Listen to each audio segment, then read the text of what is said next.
Believe none of what you hear and only half of what you see.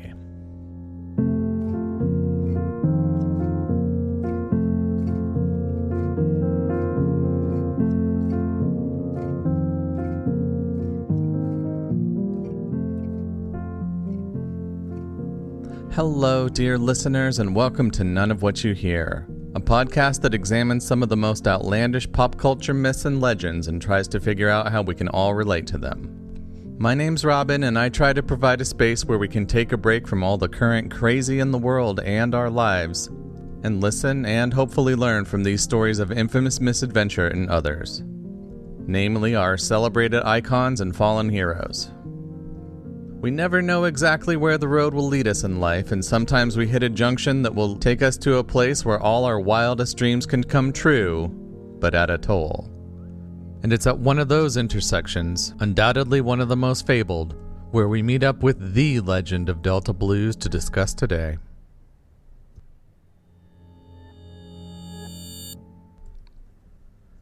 A young man treads along a dusty dirt byway carrying nothing but a guitar case holding his few remaining weathered belongings and an instrument just as scuffed up and weary as the man himself. Hard times are pretty much all times down here in the Mississippi Delta, and it's a way of life that offers little relief. Some even reluctantly embrace it enough to make a lifestyle out of it. The Delta air is sickly sweet and musky on the humid summer night. The road is dark, and little distinguishes the horizon from the void enough for the man to trudge along and fulfill his dark errand. But he's used to being fueled on the fumes of determination in a near-empty tank. In the far distance, he spots a pair of headlights making their way slowly towards him. They seem out of place in the otherwise black expanse, but grow larger in time with his steps. As he reaches the junction of 61 and 49, he stops and waits for the floating yellow eyes to reach him. A moment ago, they seemed a bit further away, but the two globes seem to meet him instantly at the intersection. It's hard to make out the dark chariot from the pitch-black surroundings, and as an equally dark figure emerges, also clad completely in black, the young man is now staring up at another set of seemingly glowing eyes. These considerably more unsettling. The shadowy figure makes its way closer, seeming to draw any remaining residual light until the young man only sees the glowing red moons hovering above him and one mangled, clawed, outstretched hand. The entity is not reaching for a handshake. The man stammers to unlatch his guitar case and stumbles back to the figure, presenting his guitar on bended knee out of the fearful inability to properly stand upright. It is said there is a junction near Clarksdale, Mississippi that may be much more than a meeting place of two long, dusty county roads. It's said it's possible to meet none other than the devil himself there and create a contract providing one with all their material and worldly desires. The seeker must only give up one thing in exchange to the dark benefactor: their eternal soul.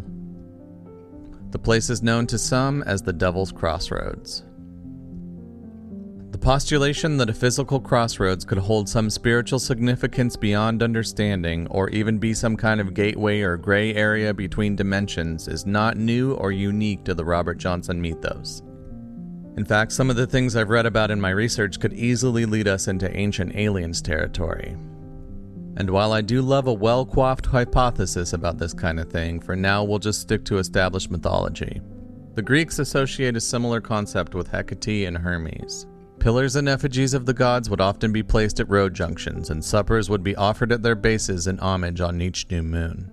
Both the ancient Greeks and Romans believed doors, gates, rivers, and crossroads to be not only physical transition points but spiritual changeovers as well. So often offerings and protection rituals would be performed at crossroads.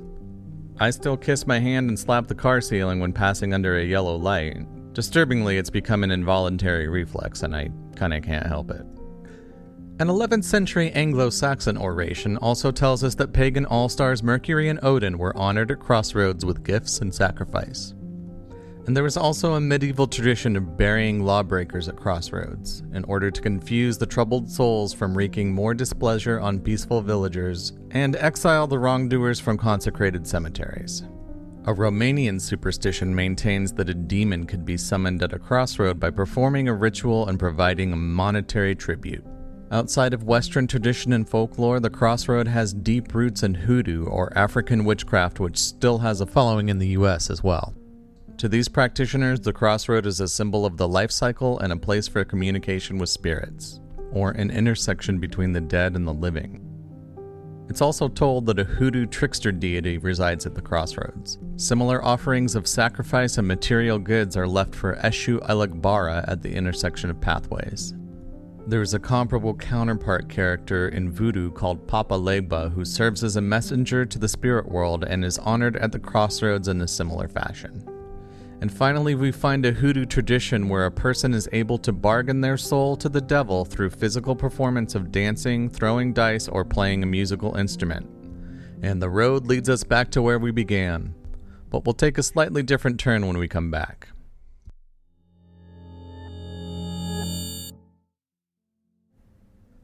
Not much is known of Robert Johnson, and his legend is firm that there are only 3 known photographs of the man, which may be one of the few things that even let us know he existed at all.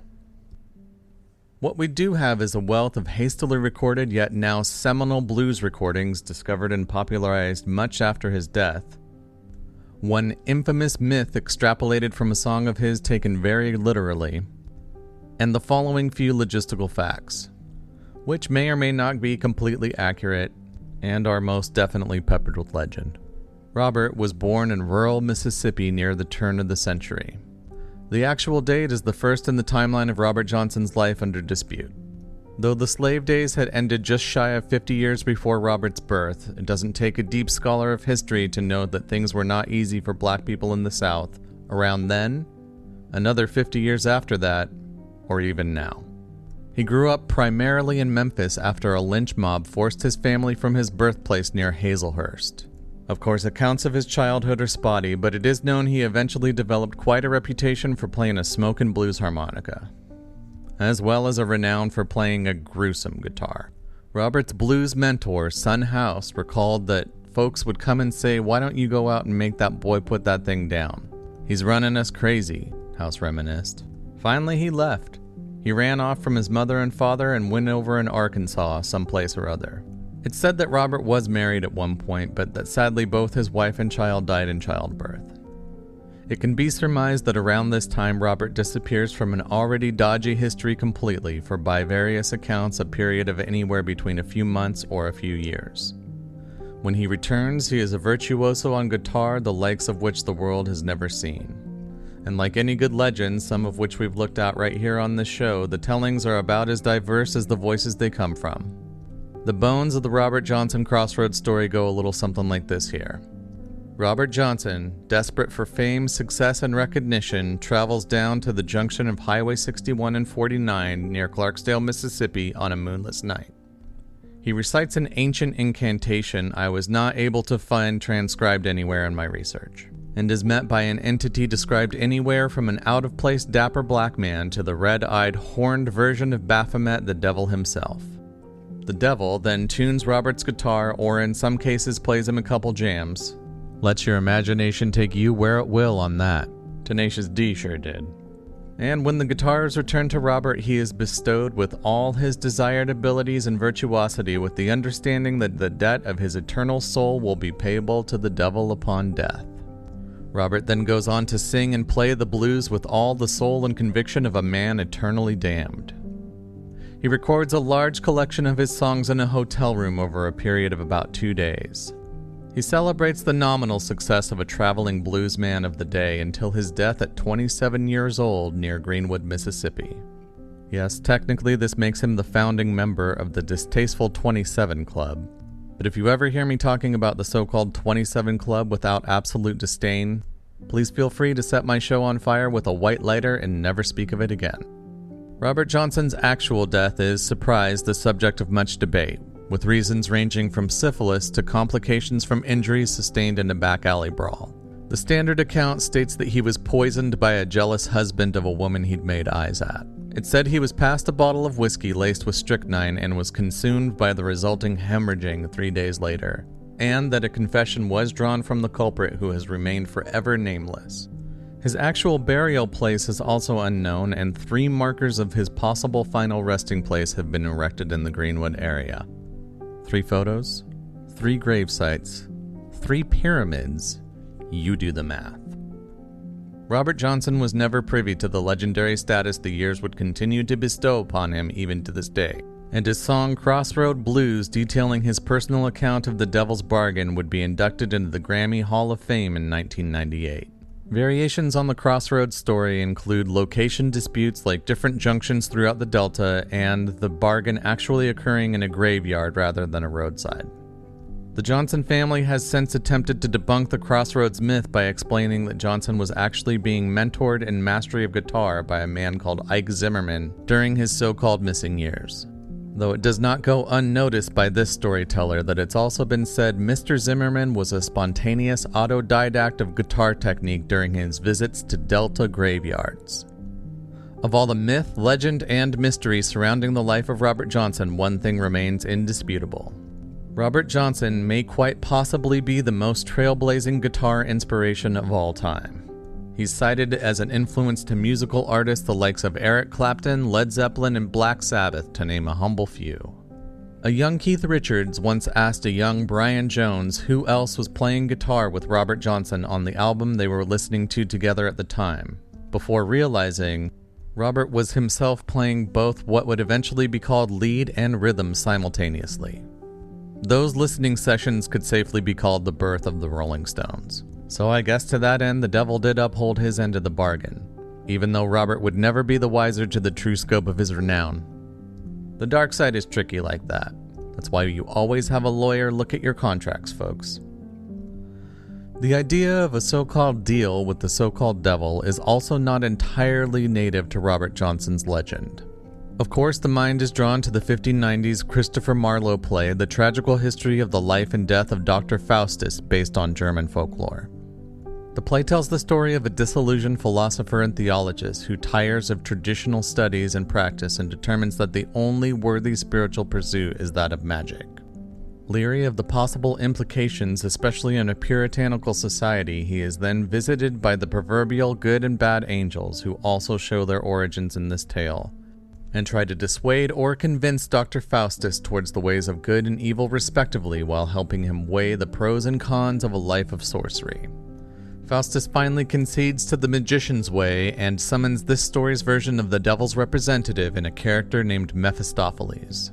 The two strike up a bargain that Mephistopheles will serve him for 24 years, fulfilling the will, whim, and desire of Dr. Faustus until the window expires. He will then be required to surrender his eternal soul to Lucifer, and the hijinks do ensue, including the bestowing of a she-devil wife and the conjuring of some other all-star archetypes, until finally the devil arrives and consumes the soul of Dr. Faustus as promised. Sorry for the spoiler. 24 years? 2 + 4 = 6, which is a multiple of 3. Come on, wake up, people. Other noteworthy historical appearances and allegations of the deal with the devil motif include the plight of Pope Sylvester in the earliest days of Christianity, the fall of alleged Scottish sorcerer John Fane, a few different iterations in the Doctor Strange canon and throughout Marvel with the Scarlet Witch, Loki, and Spider-Man. Of course, we see it in Polanski's Rosemary's Baby. And who could forget Keanu versus Pacino's Satan in the 1997 hit Devil's Advocate? But the granddaddy of them all and the standard by which all otherworldly dealings on this plane would be that of Mr. Aleister Crowley, who just can't help but make his way into many stories of a darkly spiritual nature. Crowley is once known to have said that he would make the world know his name if he must summon the forces of hell to do so, which seems to automatically render Ozzy Osbourne at least in league with the forces of hell for the modern recognition. But the tales of the great beast's conjuring exploits go far beyond an epic nod from the Prince of Heavy Metal Darkness.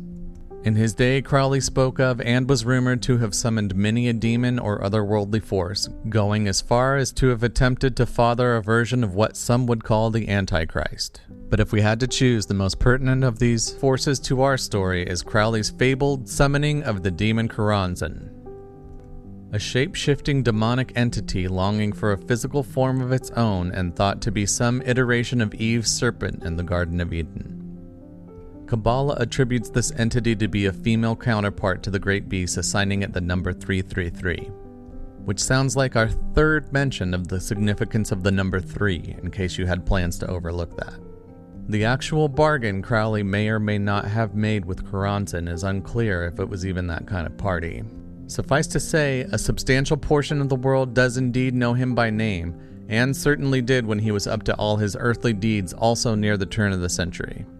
Aleister Crowley was also an avid mountaineer, which probably will not come up at trivia night.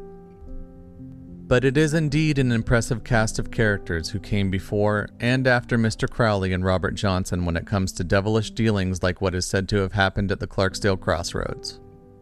Some of the modern pop culture names include Bob Dylan, who enjoyed breakthrough pop success after years of cult folky hero status when he went electric with his 1965 album Highway 61 Revisited. John Lennon, an avid follower of Crowley's, as were a couple versions of Paul McCartney, who is said to have made a pact with Satan for 20 years worth of wealth and success beyond his wildest dreams in 1960. And yes, your math is correct, he died in 1980.